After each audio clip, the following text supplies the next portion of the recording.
Manne quotidienne d'aujourd'hui, jeudi 18 avril 2024. Thème: continuez de lui faire confiance. Continuez de lui faire confiance. Thèse lecture: Exode chapitre 15, lisons à partir du verset 22 à 27. Exode chapitre 15, lisons à partir du verset 22 à 27. Moïse fit partie d'Israël de la mer Rouge. Il prit la direction du désert de Shur, et après 3 journées de marche dans le désert, ils ne trouvèrent point d'eau. Ils arrivèrent à Mara, mais ils ne purent pas boire l'eau de Mara parce qu'elle était amère. C'est pourquoi ce lieu fut appelé Mara.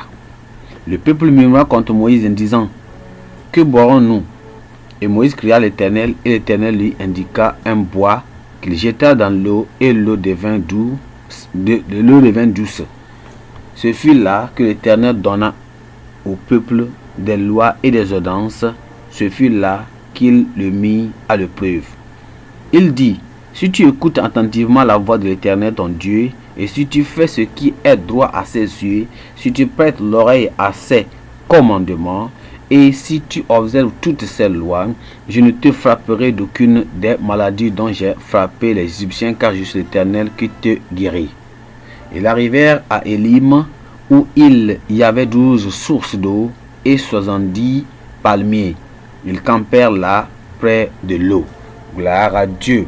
Le verset clé, c'est le verset 23, qui dit: ils arrivèrent à Mara, mais ils ne purent pas boire l'eau de Mara parce qu'elle était amère.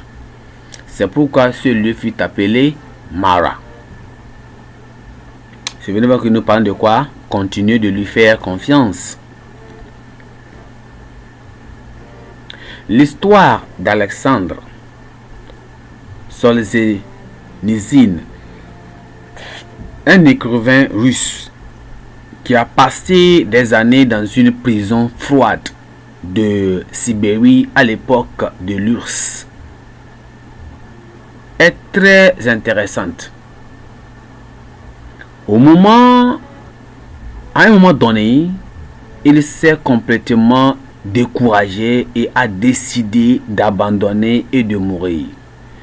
Il prévoyait d'arrêter de travailler dans le champ, de s'appuyer sur sa pelle et d'attendre que les gardes viennent le battre à mort.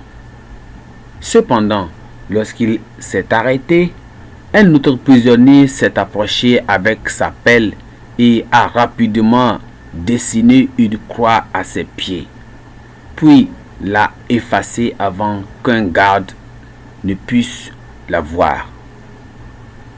Alors, Solzhenitsyn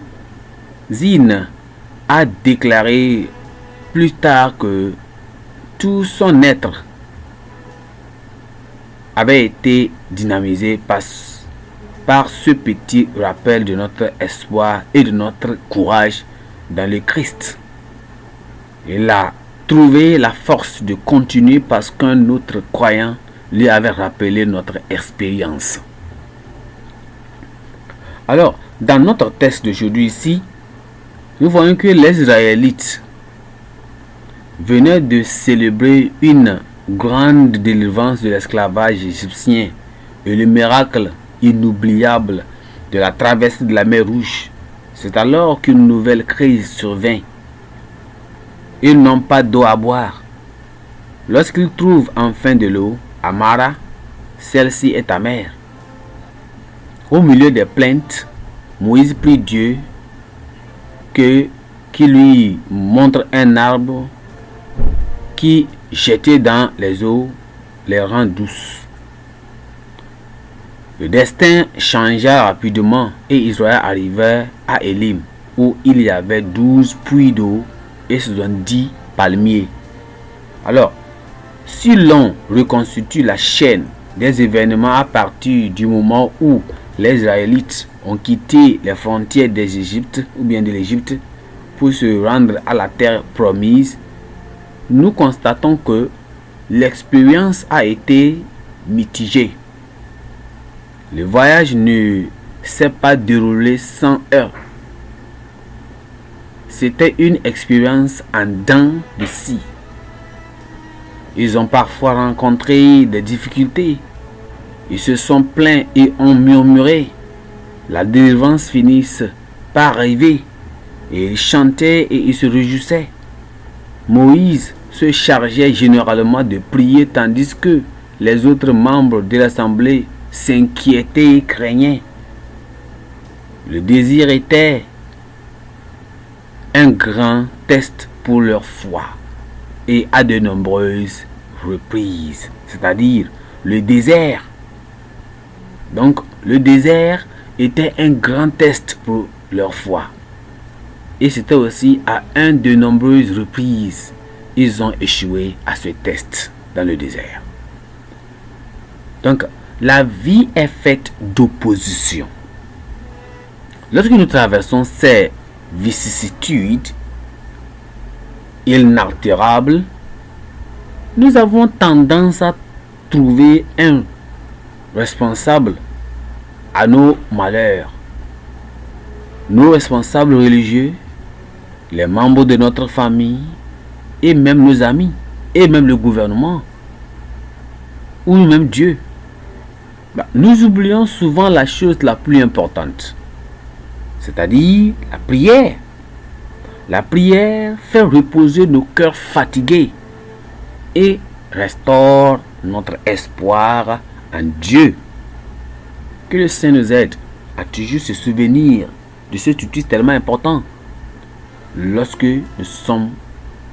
nous faisons face à des problèmes et à des difficultés, c'est-à-dire la prière. Amen. Pensez du jour. Arrêtez de vous plaindre. Arrêtez de vous plaindre. Regardez vers le ciel et allez de l'avant. Arrêtez de vous plaindre. Regardez vers le ciel et allez de l'avant. La Bible en un nom.